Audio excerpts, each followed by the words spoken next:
Very good morning and welcome to Breakfast News, our first comprehensive and detailed bulletin of the day. In the next 1 hour, we'll get you all the latest news and updates.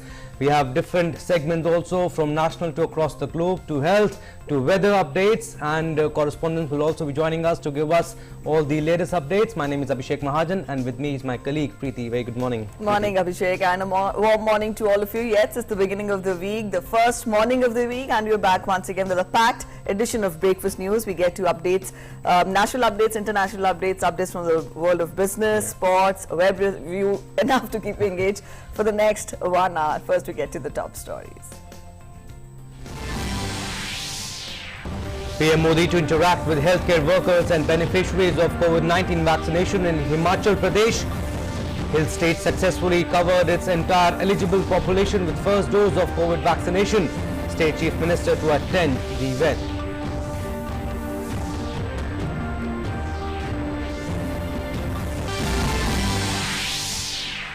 India administers 68.46 crore vaccine doses so far. Goa extends curfew till September 13. Tamil Nadu extends lockdown till September 15. Haryana till September 20th. Schools reopen in Karnataka and Leh for classes 6 to 8. Educational institutions also reopen in Odisha, Sikkim and Assam.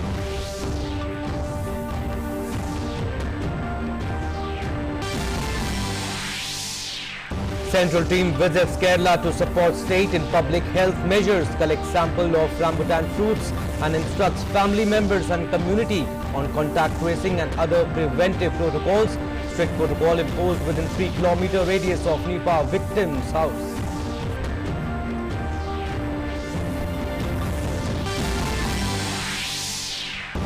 Central team to visit Patna today to assess the damage caused by recent floods in Bihar. Continuing floods for the past few weeks affected thousands of people in the state, caused extensive damage to property.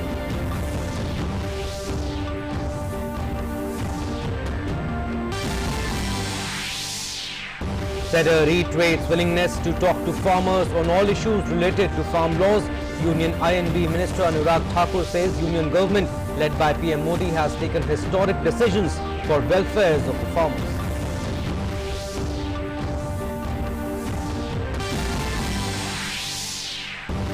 Union Health Minister Mansukh Mandavia participates in G20 Health Ministers meet in Italy, shares India's response to monitor global health impact of COVID-19, meets Brazilian Health Minister and offers India's full support to aid Brazil fight against TB.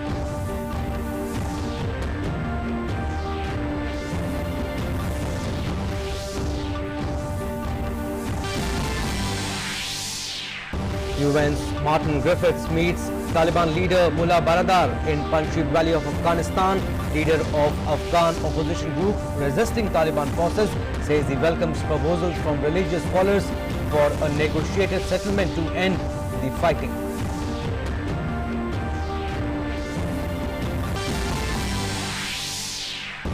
And in cricket, Oval Test hangs in balance in the fifth and last day of the Test match. England needs to score 291 runs on the final day with all 10 wickets in hand.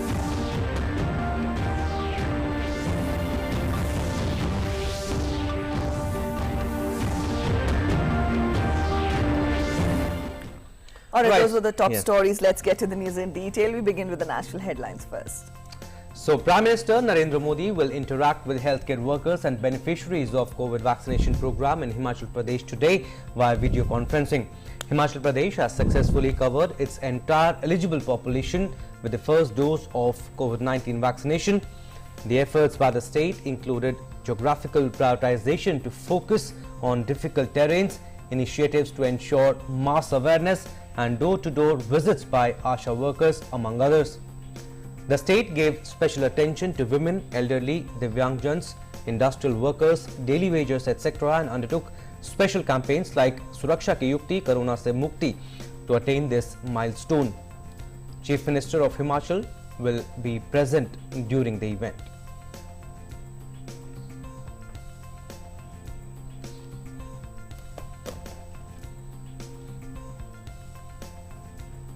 All right, to get us more on that, our correspondent Arun Sharma is joining us. Arun, good morning.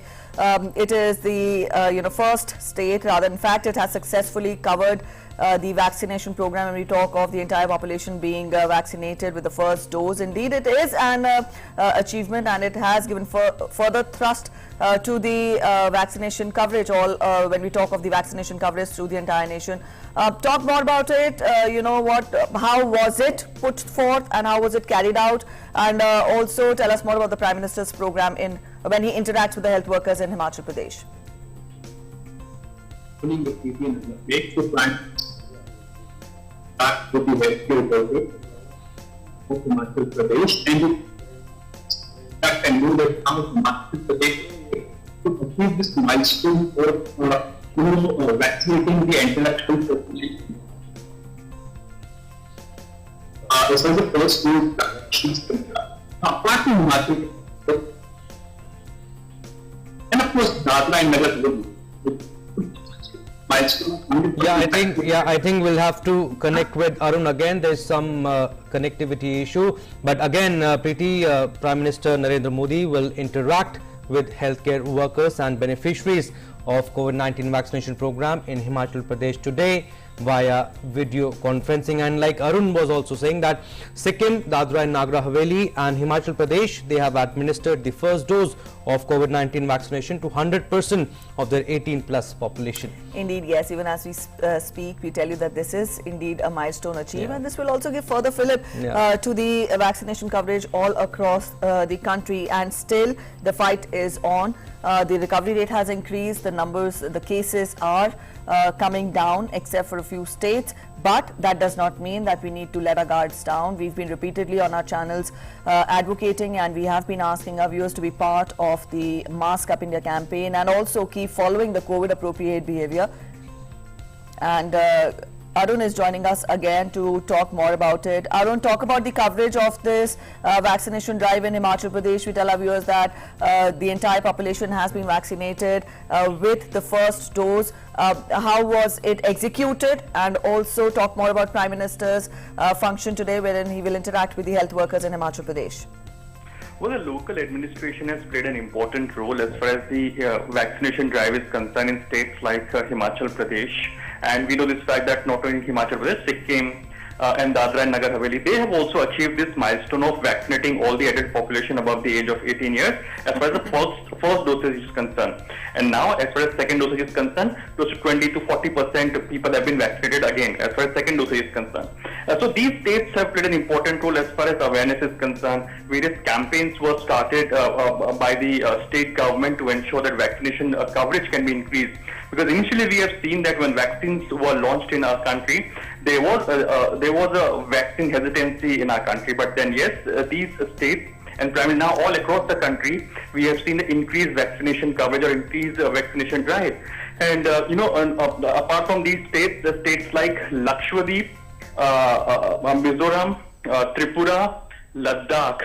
So these are the states whereby the vaccination coverage is more than 85% as far as the first dose is concerned.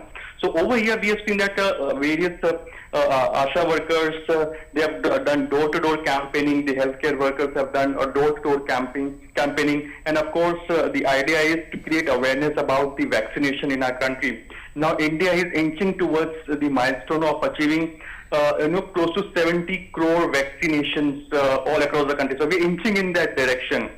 Close to 67 crore people as of now have been vaccinated. So the idea is that how can adult population be vaccinated? We have now number of vaccines available in a country like Sputnik, COVID, Covishield, and vaccines like Zycov-D, which is by the Zydus Cadila. They have been given approval also for the vaccination part above the age of 12 years of age, and BioE. So all these vaccines are available in the market, and gradually we are seeing increased vaccine coverage. If we compare India's statistical data with other countries, in the cumulative data of various countries like US, various European countries, and some of the Asian countries is equal to India's one-day vaccination coverage. In August, in the last week of August primarily, we have achieved this milestone of vaccinating more than 1.25 crore people in a single day. So this shows that how India has increased the vaccination coverage by creating awareness, also ramping up the capacities and supplies.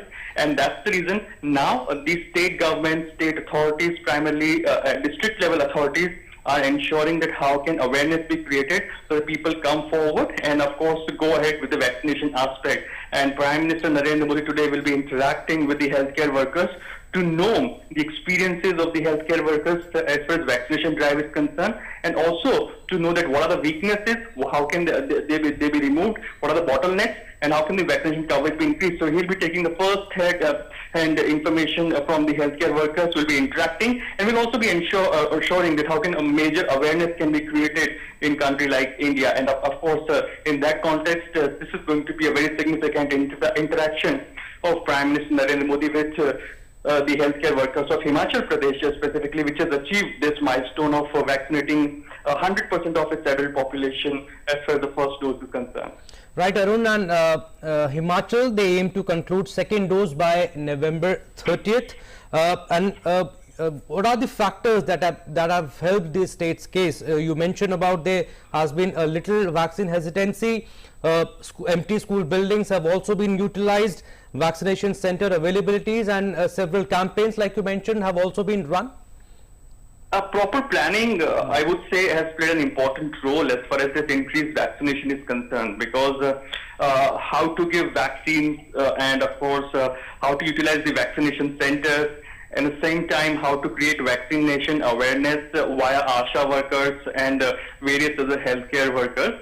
These factors have played an important role, and by November or by the end of this year, that means by the end of 2021, as the Health Minister Mansukh Mandavia has already said that we will be vaccinating all the eligible adult population of our country as far as the vaccination is concerned. So that is what the target of the government is, and various other states like Uttar Pradesh, for that matter, despite its population size, it has ramped up its efforts to vaccinate more and more people. Various other states like Madhya Pradesh, for that matter, Gujarat, for that matter, you know, over there the vaccination drive has increased rapidly. Various other methods are being adopted for vaccination, like drive and vaccinate. So you just go in your car and you just get vaccinated. So various innovative methods are also being adopted by various states, so that there is comfort to the person who is getting vaccinated. That's number one.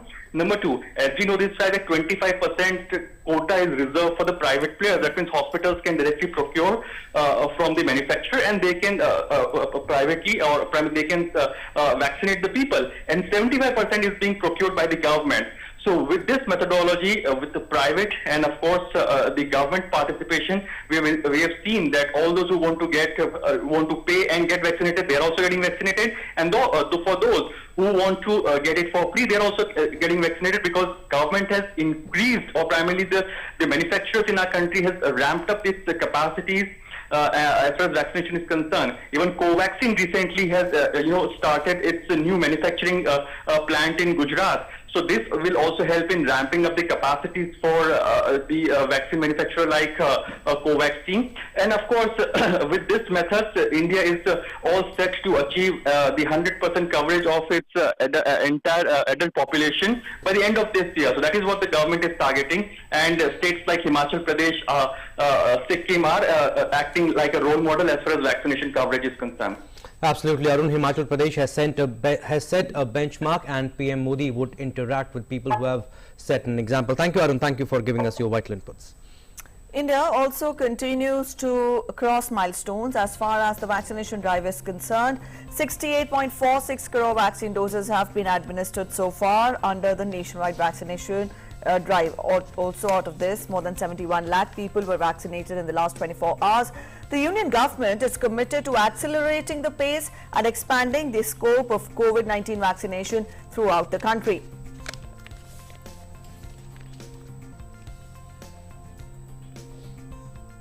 And Goa government has extended the state-level curfew till September 13th to control the spread of COVID-19. The state government has not given any further relaxations. Casinos, auditoriums, river cruises, spa and massage parlors remain closed in the revised curfew. On August 22nd, the state government had allowed cinema halls and multiplexes to commence operations with 50% capacity. The government also allowed entertainment zones within shopping malls to reopen. Restrictions on weekly markets were also relaxed. On August 15th, colleges and educational and coaching institutions were permitted to hold physical classes. However, institutions continued to remain closed for up to class 12th.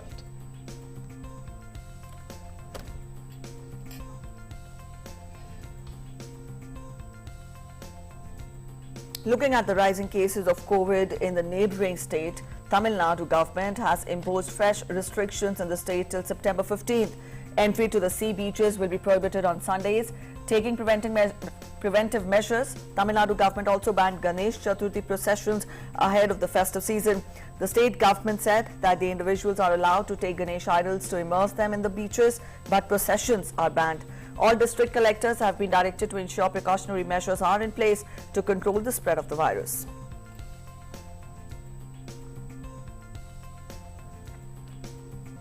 And Haryana government has extended their restrictions in the state to curb COVID-19 for 14 days till September 20th. The relaxations provided in the earlier guidelines will continue. The Vice Chancellors of residential universities have been asked to continue conducting online classes till October 15th, and decision on reopening them will be taken thereafter following assessment of the prevalent COVID-19 situation. And as per the order, private and public organizations have been asked to ensure no mask, no service principle to prevent spread of pandemic, in addition to the 5-pronged strategy started by the government.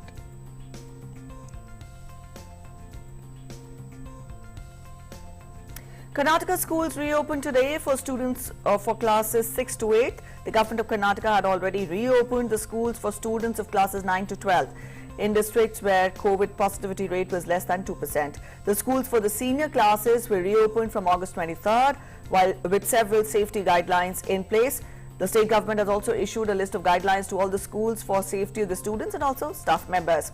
The government has said that schools for classes 6 to 8 will only open for 5 days a week, and sanitation will be conducted on weekends in all the classrooms.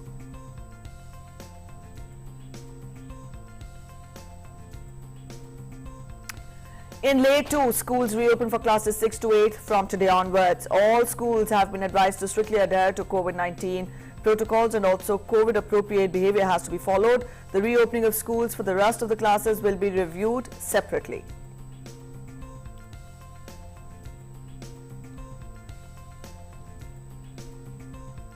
And further, the Odisha government reopened technical universities, engineering and professional colleges, polytechnics, diploma institutions and ITIs for all students of postgraduate, undergraduate, diploma and ITI programs from this day onwards. Also, Sikkim government reopened educational institutions in the state in a phased manner from today. The Assam government also reopened schools and colleges for higher secondary to postgraduate students from today.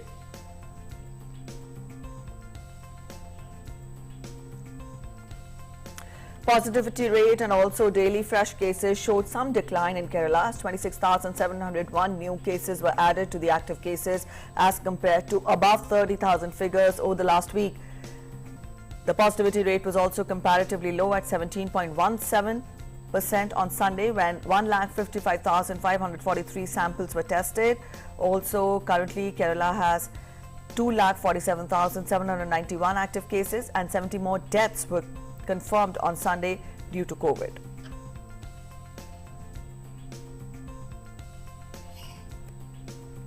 Also, the deadly Nipah virus has re-emerged in India. A central team visited house of boy died of the virus and collected sample of rambutan fruits. The sample could help identify the source of the infection and confirm whether the origin of the infection was through a bat. The team also questioned the family and those close with the deceased to identify the food he consumed and the animals he may have come in contact with. Further, the team also advised everyone to be extra vigilant and inform health professionals as soon as possible if they have similar symptoms. The central team directly instructed the locals on the protocol to be followed in the homes and surroundings. Strict protocol has been imposed within a 3-kilometer radius of the Nipah's victim's house. These areas have been declared as containment zone. Similarly, cautionary steps are issued in nearby areas of Kozhikode district, Malappuram and Kannur districts. Meanwhile, a 12-year-old boy who was under treatment at a private hospital in Kozhikode lost his battle against the infection on Sunday. Health authorities have traced 188 primary contacts to curb the virus's spread. 20 contacts are in the high-risk category and they have been transferred to MCH Kozhikode for observation and isolation.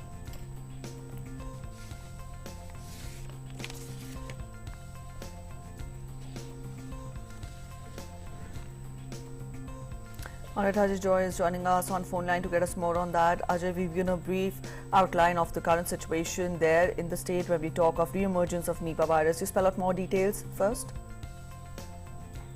Hello? Yes, Ajay, am I audible? Yes. Please get us more details on the re-emergence of Nipah virus in the state. We've given a broad outline of the situation to our viewers. You spell out more. Yes, Preeti. The death was confirmed, as you said, it was confirmed yesterday morning. The 12-year-old boy, he succumbed to the disease after almost 12 days of infection. Because he first reported his fever symptoms on 27th and he was taken to different hospitals in Kozhikode, and finally when the case was confirmed to be Nipah, he succumbed to it. And because of he being taken to different hospitals, the contact list a little longer one right now. Almost 188 people feature in that list. Out of the 20 are in the high risk primary contact, and they have been quite much isolated. And out of them, 3 have shown symptoms, including his mother. But the state health minister clarified that none of them are having any serious symptoms, but still symptoms like fever are being shown. And as the state health minister communicated today morning, 7 samples are again tested, and and by evening we might be knowing if there are any more cases. And on the testing strategy, National Institute of Virology will set up a test center at Calicut Medical College today. The team from Pune will come and set up and will test. So that will be a point of care test, and that will help in identifying the early signals and getting more attention to the required patients. So the situation as of now, only 1 positive case so far. The contact list has been prepared. Central team has visited yesterday. They have visited the site where the incident was reported, and the preliminary understanding is that it might have spread from the bat-bitten fruits, especially the rambutan orchard, which was nearby. So this is only the preliminary analysis. Nothing has been confirmed so far, but still, this time, all the experts are telling that Kerala might be able to contain it much more rapidly than the case in 2018. Because right now, whatever the preventive measures against COVID will act very much against Nipah as well. Because to put it in the context, Nipah has a reproduction factor very much less than COVID. And the second factor, but the more dangerous factor is that it is more deadly.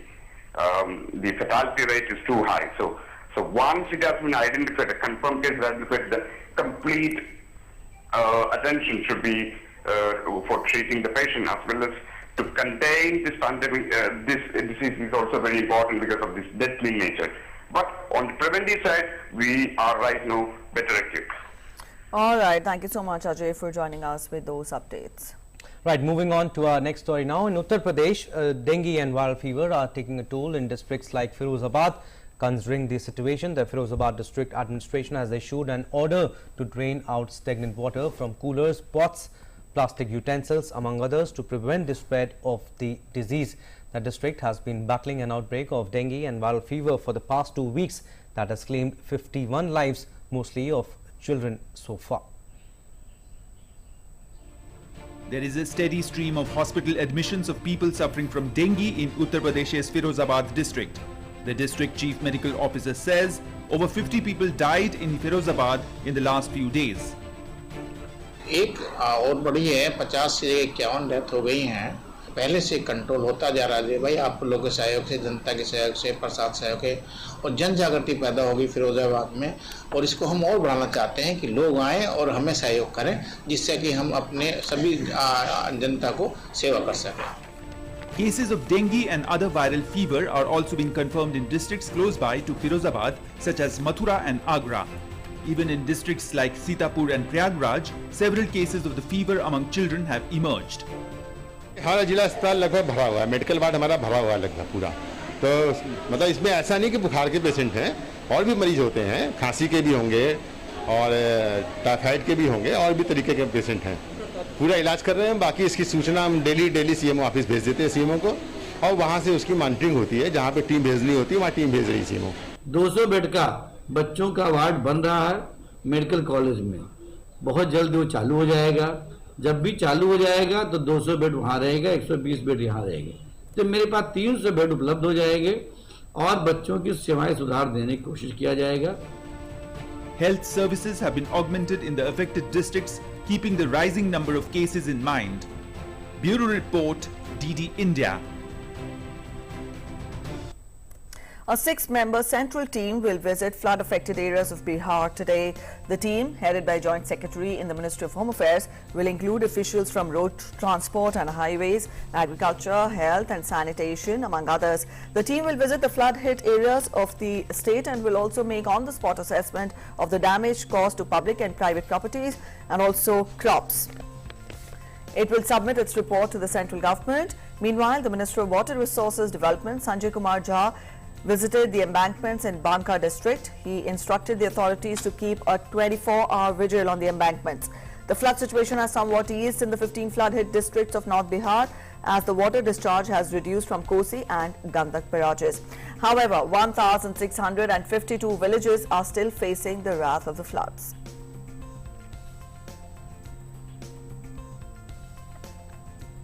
Right, Salman Haider, our correspondent, is joining us to give us more information on this. Good morning, Salman.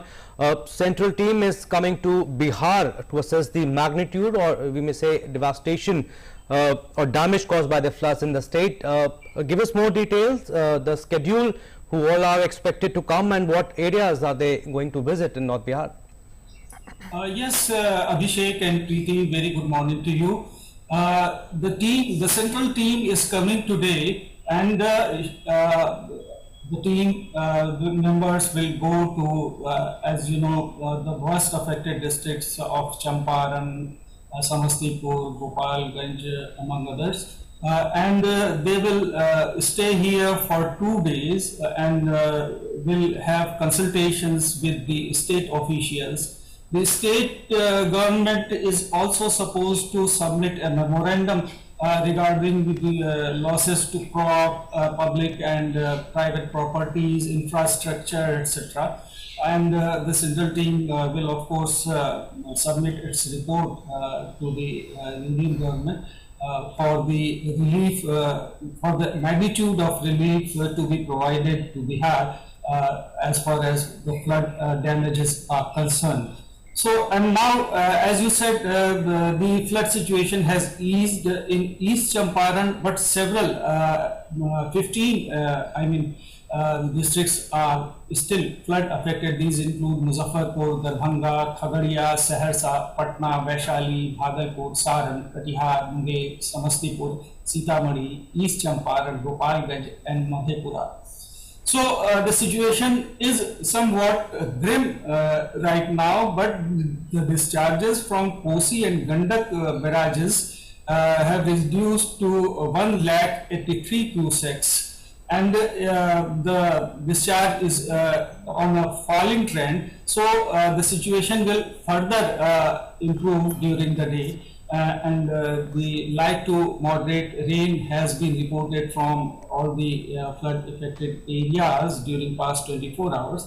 So we hope slight improvement in the flood situation. Yes, Abhishek. All right, Salman, thank you so much for joining us with those updates from Bihar. And Assam witnessed significant changes when we talk of the flood scenario. as the overall statistics shows improvements. The number of affected people has come down to 1,18,394 in 646 submerged villages under 34 revenue circles in 14 districts. However, Golaghat and Darang districts are having above 45,000 flood-hit people, while 240 villages are still in a submerged state in Morigaon alone. There are 2,333 inmates in 14 relief camps across the state.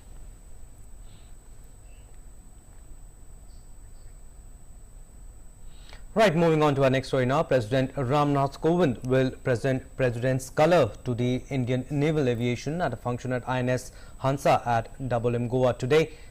The President's Colour is the highest honour bestowed on a military unit in recognition of its exceptional service to the nation. Today, naval aviation boasts of 9 air stations and 3 naval air enclaves along the Indian coastline and in the Andaman and Nicobar Islands.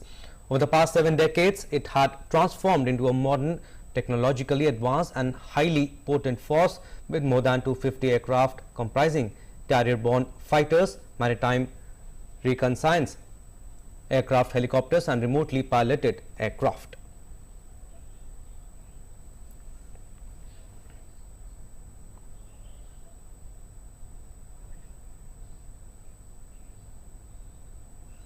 All right, joining us for more on this is our correspondent Shama Mishra. Shama, good morning. We tell our viewers that President's Colours will be, the President will be presenting the President's Colours to INS Hansa at a function. Spell out more on this. We tell our viewers that this is the highest honour which was given to a military unit in recognition of its exceptional services to the nation. Spell out more. Well, definitely, Preeti. When we are talking about the exceptional service that the naval aviation has rendered to the country, we are not talking only about the country, we are talking the international waters as well. And Indian naval aviation has been instrumental for rendering their services for more than 6 decades, almost 7 decades now they would be completing. So this is definitely the highest honor which they would be receiving, and INS Hansa would be the venue where the entire event would be going live. We have the PRO Defense, Mehul Karnik, with us, who would be telling more about how the naval aviation has been servicing the nation and also international as well. So thank you very much for talking to DD News. First things first, how important is this award coming to the military unit of naval aviation? So this President's Colours is the highest honor that is bestowed upon a military unit, and this is given for their exceptional service both during peace as well as war, in which the naval aviation, as you mentioned, over the last 7 decades has done it in the highest traditions of the Navy. And be it any challenge, be it a security challenge, be it a rescue at sea, be it HADR mission, they have always delivered whenever called upon.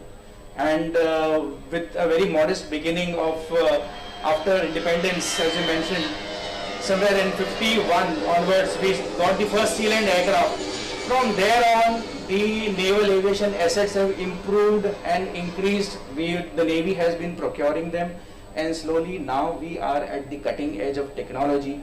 We have the best of the aircraft with us, be it maritime surveillance, long range maritime patrol, then the fighter jets which are there with us, the helicopters which are there with us, so short range maritime reconnaissance.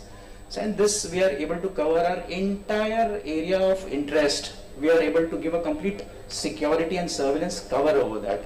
So that is something which has moved from being a shorter range Navy, now that we are, the naval aviation can cover the entire Indian Ocean region for us. So definitely a momentous occasion for the Indian Naval Aviation. And also talking about the naval aviation, now we are also getting to know that they are also moving towards indigenization, and soon the overall idea of Atmanirbhar Bharat would be realized over here as well. So overall a very momentous occasion, a very glorious occasion for not just INS Hansa but the overall Indian naval aviation, because they would be recognized as one of those people who have received the Nishan, the President's Colour, which is the highest honor for any military unit. Right, momentous occasion and highest honor bestowed on a military unit. Thank you, Shama. Thank you for giving us your vital inputs. And Union Minister of Health and Family Welfare, Mansukh Mandavia, yesterday participated in G20 Health Ministers Meeting 2021, hosted by Italian Presidency with the theme People, Planet and Prosperity. The minister shared India's response to monitor global health impact of COVID pandemic with a detailed assessment of its consequences in implementing the Sustainable Development Goals. Earlier, Mansukh Mandavia held an excellent discussion with Minister of Health for Brazil, Marcelo Quiroga, for better cooperation in healthcare. Both the leaders spoke about One Health and the introduction of nano urea for better results. Also, offered India's full support to aid Brazil's fight against tuberculosis.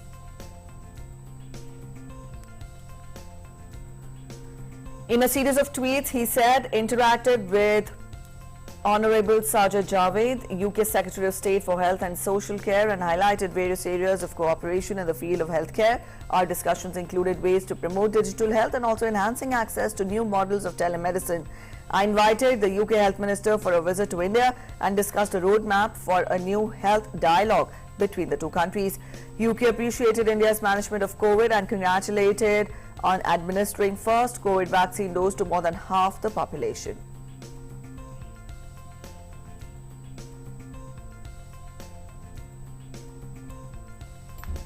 He also had an interaction with Mr. Roberto Speranza, Health Minister Italy, to enhance the bilateral cooperation between the two nations in the field of health and medicine.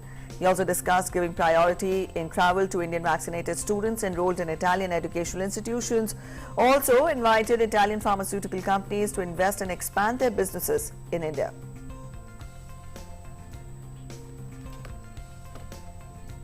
Celebrations of Azadi Ka Amrit Mahotsav has gained momentum. A cycle rally by CRPF was organized in Guwahati yesterday. It was flagged off by Assam Cultural Affairs Minister Bimal Bora in presence of IGP Northeast Sector CRPF Sonal V Mishra and DIGP Group Center CRPF Rakesh Chetri. Bora praised the Central Police Force for the initiative, who informed that the rally would conclude at Rajghat in Delhi on 2nd October.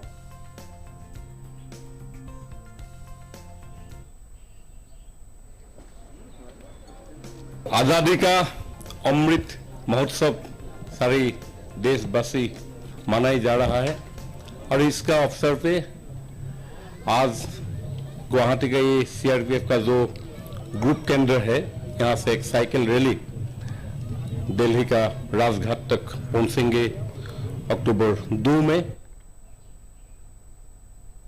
CRPF IGP Northeast Sector Sonal V Mishra said that the rally is part of the grand celebrations of Azadi Ka Amrit Mahotsav and also will cover over 100 kilometers every day.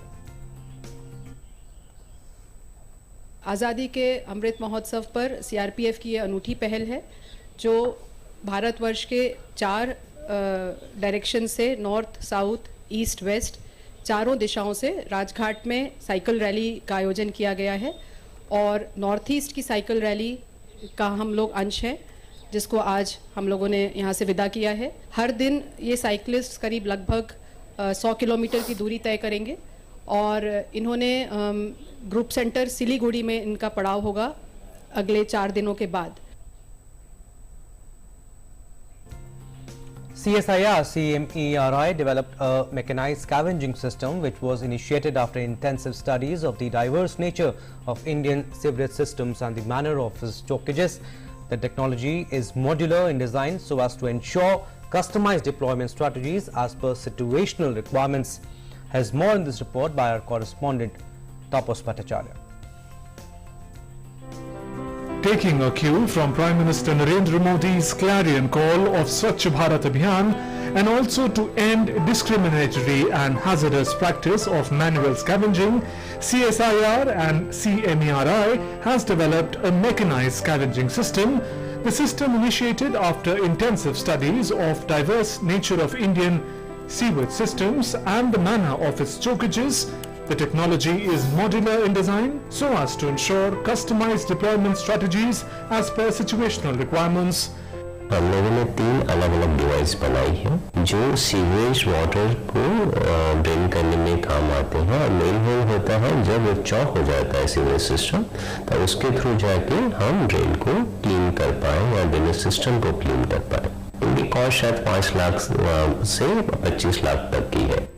The system also focuses upon sustainable usage of resources. This provides consolidated technology solution in flood-affected region, as it will be able to clear drain chokages in such regions that will help in providing an outlet for stagnated water, as well as provide water purification solutions in flood disaster zones. There are 3 variants of the mechanized scavenging system. जो device बनाई है या ऐसी device जो बनी हुई है उनको रेगुलरली यूज करेंगे तो हमारा सिटी बहुत क्लीन रह सकता है। इवन जो एक रफ एस्टिमेशन है जो 30% फ्लड सिचुएशन है उनको भी कम किया जा सकता है। Manual scavenging system would help the manual scavengers skill themselves on the latest technological advancements in sewerage maintenance systems, as well as enhance their efficiency, performance and safeguard them against intrusive pathogens. This would also remove the indignity from the profession of scavenging and help convert their practice from unskilled to skilled. Tapash Bhattacharya's report, DD India. And every day we bring you a story on the freedom struggle of the country, and today's episode we will talk about how the British got a foothold in Maratha land, the courage of Sarat Chandra Bose and also the agony of partition. Let's see what lies in store in this episode of Saga of Freedom Struggle today.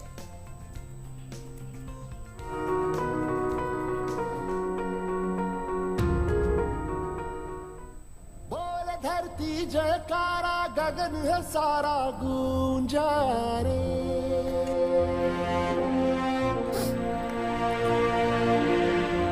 जग में लहराया न्यारा ध्वज है हमारा ऊंचा रे। The Maratha Empire had become the strongest opponent to the British Empire by the middle of the 18th century. The British now wanted to conquer the Maratha Empire. When the Peshwa king Madhav Rao died, Raghunath Rao sought the support of the British to be installed as Peshwa against Madhav Rao. It was on this day in the year 1774 that the British supported Peshwa Raghunath Rao to reconquer Pune. But he was soon removed from the seat of Peshwa due to opposition by other Maratha rulers. Raghunath Rao sought help from the British again and signed the Treaty of Surat in March 1775. Via this treaty, the British promised to give Raghunath Rao military assistance in exchange for control of Salsette Island and Bassein Fort. Later on, it was because of this Treaty of Surat that in the First Anglo-Maratha War, the Maratha forces led by Nana Fadnavis had to fight with the combined forces of the British and Raghunath Rao. This is how the British Empire was given strength by the infighting nature of Indian royalty.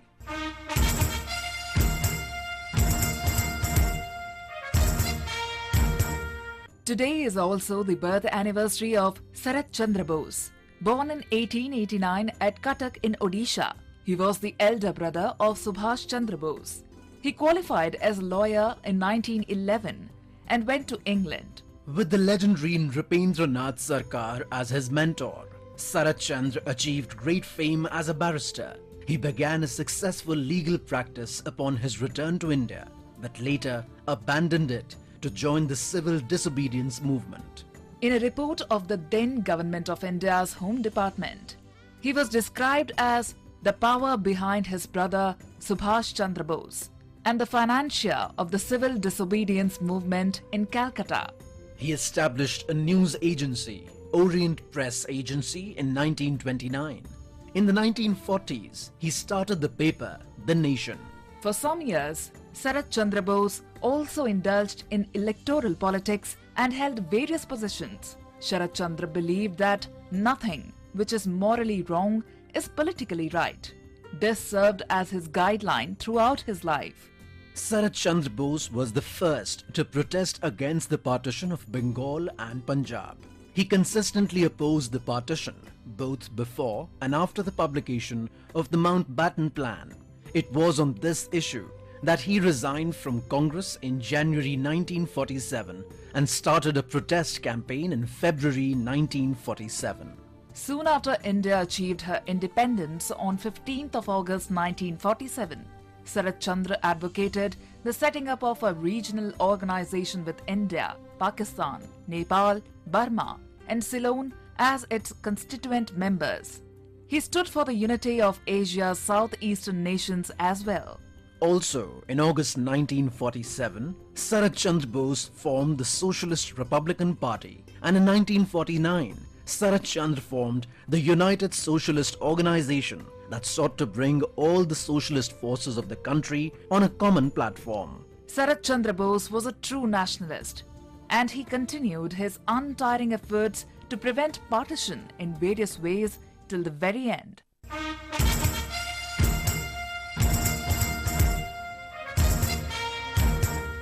After the partition of India in 1947, approximately 15 million people migrated within a period of 4 years.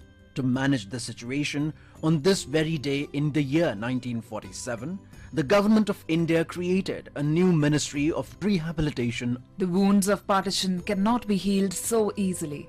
The pain is still felt. On the eve of India's Independence Day, Prime Minister Narendra Modi declared that August the 14th would now be observed as the Partition Horrors Remembrance Day. The majority of Indians living today were born long after India's blood-drenched partition. They must indeed remember this history.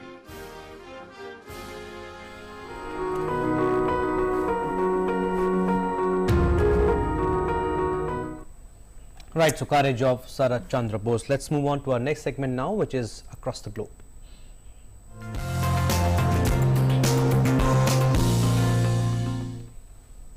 United Nations Under-Secretary General for Humanitarian Affairs and Emergency Relief Coordination, Martin Griffiths, met Taliban's founding father, Mullah Abdul Ghani Baradar, on Sunday. The photograph from the meeting was published by the Taliban. Martin Griffiths also tweeted an image from the meeting and said that he met with the leadership of the Taliban to reaffirm UN's commitment to deliver impartial humanitarian assistance and also protection to millions in need in Afghanistan. And the leader of the Afghan opposition group resisting Taliban forces in the Panjshir Valley north of Kabul said he welcomed proposals from religious scholars for a negotiated settlement to end the fighting. The National Resistance Front of Afghanistan head Ahmad Massoud made the announcement on the group's Facebook page. Earlier, Taliban forces said they had fought their way into the provincial capital of Panjshir after securing the surrounding districts.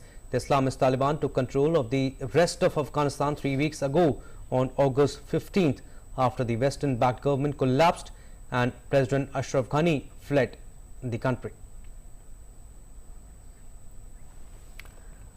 The airport in Kabul has reopened and commercial jets have started to arrive, indicating a return to relative normality in Afghanistan. Reopening the airport had been a high priority for the Taliban as they seek to restore order after the turmoil of the past 3 weeks. A technical team from Qatar reopened the Kabul airport for aid and domestic services. Meanwhile, several damaged helicopters were also seen around the airport, which had been closed since August 31st after the culmination of a mass evacuation of scores of people that marked the withdrawal of the last US forces from Afghanistan. Right, from across the globe now to our next segment, which is Sports Track.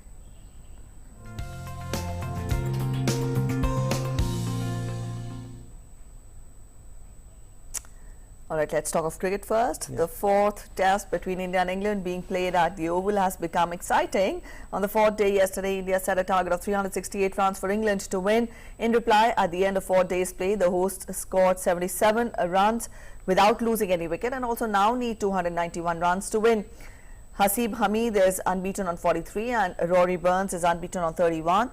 Also, India managed to score 466 runs in their second innings. Captain Virat Kohli was dismissed on the fourth day after scoring 44 runs. On the other hand, Shardul Thakur and Rishabh Pant put up a 100-run partnership for the 7th wicket while batting brilliantly. Shardul was at 60 and Pant scored 50 runs. Umesh Yadav scored 25 and Jasprit Bumrah scored 24 runs. Chris Woakes took 3 wickets for England.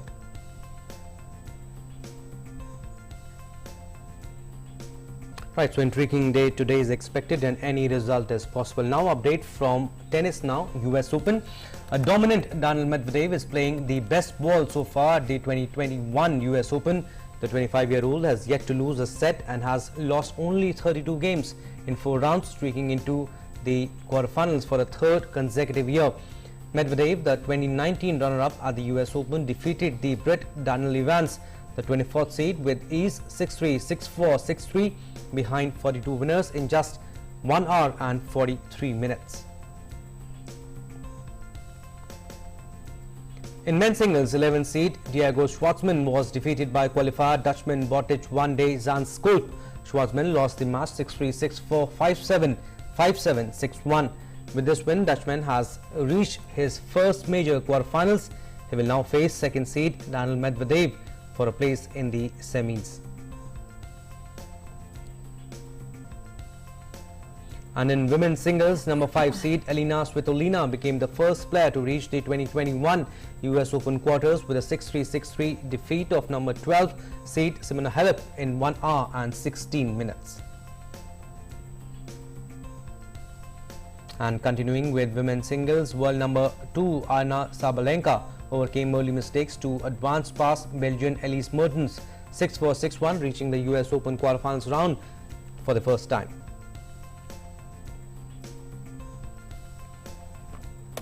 And now we get to the health segment, a report we get for you every day to make sure you remain in good health and spirits.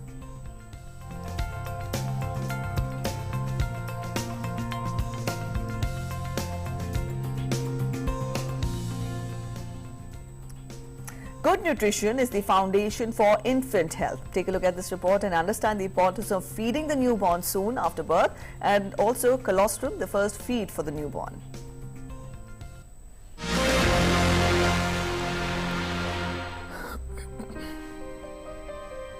Breastfeeding the newborn soon after birth is the first nutrition decision you make for your baby. Mother's milk helps to lay the foundation for the baby's immune system. Investing in breastfeeding has a significant positive impact on the health of the baby. Colostrum is the first fluid secreted from mother's breast for nutrition of the newborn. It is to be given immediately after birth. It is thick in yellow because it is rich in vitamin A and carotenoids, which give it the characteristic yellow color. Colostrum is the ideal first milk that helps the newborn's immature digestive tract to develop. After the first few days, the breasts start producing larger amount of milk as the baby's stomach grows. Carotenoids and vitamin A are essential for the development of eyes and brain of the baby. Colostrum is very rich in white blood cells and antibodies. These are pre-prepared fighting mechanisms for infections against the common pathogens and bacteria. This is something which mother is transferring through breast milk to baby. Colostrum has high protein and salts, and it tastes almost similar to the amniotic fluid, the fluid which is around the fetus in the womb, and so the transition is easier. Infants should be exclusively breastfed for the first 6 months of the life to achieve optimal growth, development and health.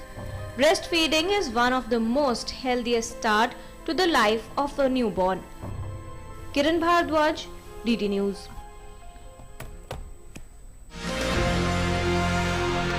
Now let's take a look at today's weather forecast, the minimum and maximum temperatures across different cities.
Right, that's a wrap. But before we end this breakfast show, it's a reminder to wear a face mask before you step out of your house and follow the government guidelines and COVID appropriate behavior. It's very, very important. Cases might be declining, but we cannot afford to lower our guard. And yes, if all of us act responsibly, this will further give fillip and thrust to the already, vaccination drive, which is already on a impressive path. All right, from here we also get you some good and some inspiring glimpses of the exemplary performance by the Indian athletes at Tokyo Paralympics, which concluded yesterday. Take a look. Have a good day ahead. Bye-bye.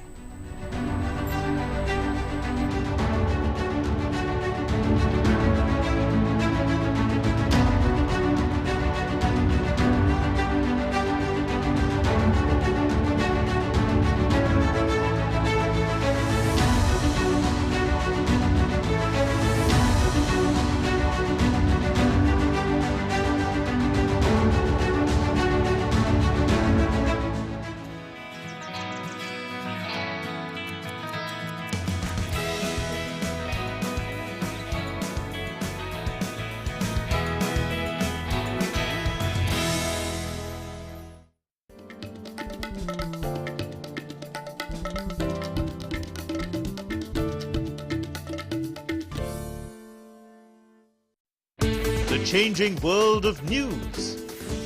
Headlines that you wake up to. News that shapes your day. Stories that matter to you. The latest and most accurate updates. A fresh start to a new day. The Breakfast News, Monday to Friday, 8 a.m. on DD India.